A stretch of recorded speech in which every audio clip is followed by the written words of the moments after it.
खुलुमबाय गोजोन फुंबिलिनि गासिबो बड'लेण्ड बुब्लिनि अनसायगिरिफोरखौ बरायग्रोबाय। दिनै 21 अक्ट'बर समबारनि फान्जामुथिखौ फरायथिनो लादों आं किलिकां ब्रह्मआ। फान्जामुथिनि गिबियाव दं मेष राशि। गावनि गोरोन्थियावनो रांखावरिया खहा जागोन, असान्थिजोंनो साना बारलांगोन। वृष राशि।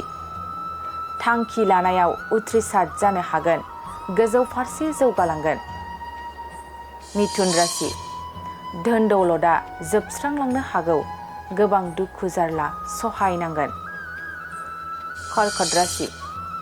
गिदिर हाबा मावनो खाबु मोनगोन, गोबां दौलत आरजिना लानो हागोन। सिंह राशि। ओरैनो दलरै थानो सुखुनाय नङा, खामानि दामानि मावनो लुबैबाय थागोन। कन्या राशि। खामानिफ्रा मावब्लाबो जोबस्रांनाय नङा, देहाखौ जोबोरैनो खस्थ' मोनगोन। तुला राशि। माबा मोनसे बाथ्रानि थाखायनो सोरजोंबा नांलायनो हागौ, सोमोन्दो नागारलायगोन। वृश्चिक राशि। समाजनि मोजां हाबा मावना बयजोंबो मान होजागोन, गोसोखौ गोजोननाय मोनगोन। धनु राशि।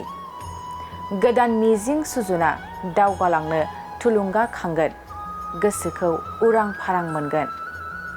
मकर राशि। हरखाब खैफोदाव गोग्लैनायनिफ्राय रैखा मोननो हागोन, गोदान लामाजों आगान सुरगोन। कुम्भ राशि। साननाय बायदि खामानिया जाफुंनाय नङा, गोसोआ उसुखुथु जाबाय थागोन। मीन राशि। बेफार फालांगियाव मुलाम्फा जागोन, गोबां रां बुथुमना लानो हागोन। दिनै सानसेनि राशि फरायथिनायाबो एसेनोसै। आसा खालामो नोंथांनि दिनैनि साना मोजाङै मोजां थांगोन, बेखौ बड'लेण्ड बुब्लि नखरनिफ्राय मिजिंथिबाय। गोजोन्थों। गोजोनथाव खौरां। टिभिएसनि गारि लानो गोसो गुदुं जानाय सुबुंफोरनि थाखाय मोनसे गोजोनथाव खौरां। चिरां जिल्ला बिजनीनि बागुरुम्बा टिभिएस गारि श'रुमा नोंथांमोननि थाखाय दुर्गा फुजानि धामाका अफार लानानै फैदों। बाइक आरो स्कुटि गारि सालायनो मोजां मोनग्रा रायजो राजाफोरनि थाखाय बागुरुम्बा टिभिएस गारि श'रुमा धामाका अफार होना नोंथांमोननि गेजेराव मोनसे मोजां खाबु होगासिनो दं।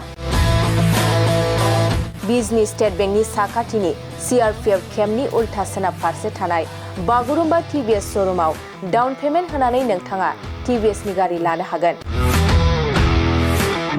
नोंथांमोना बागुरुम्बा टिभिएस श'रुमाव फैनानै नोंथांनि लुबैनाय बायदि टिभिएसनि गारिखौ लांफैनो हागोन। टिभिएसनि गारि सालायनो मोजां मोनग्रा रायजो राजाफोरनि थाखाय बागुरुम्बा टिभिएस श'रुमा बेनि अनगायैबो गोबां मोजां मोजां अफार लाबोदों। बेफोर अफारफ्रानो जाबाय जेरै गंनै helmet free, full tank petrol free, free एसर गिफ्ट आरो टिभिएस कम्पानिनि गासैबो मडेलनि एक्सचेन्जनि खाबुआ एभाइलेबल जागोन। आरोबाव गुबुन मोनसे मोजां खाबुआ जादों फाइनान्स लागिरिफ्रा डाउन पेमेन्ट होनानै खम बेसेनाव टिभिएस कम्पानिनि गारिखौ लानो हागोन। लोगोसे आबुङै मिन्थिनो आरो बुकिं खालामनो थाखाय 7002132259 एबा 8638131734 जानबुं नम्बराव कल खालामना खौरां लानो हागोन।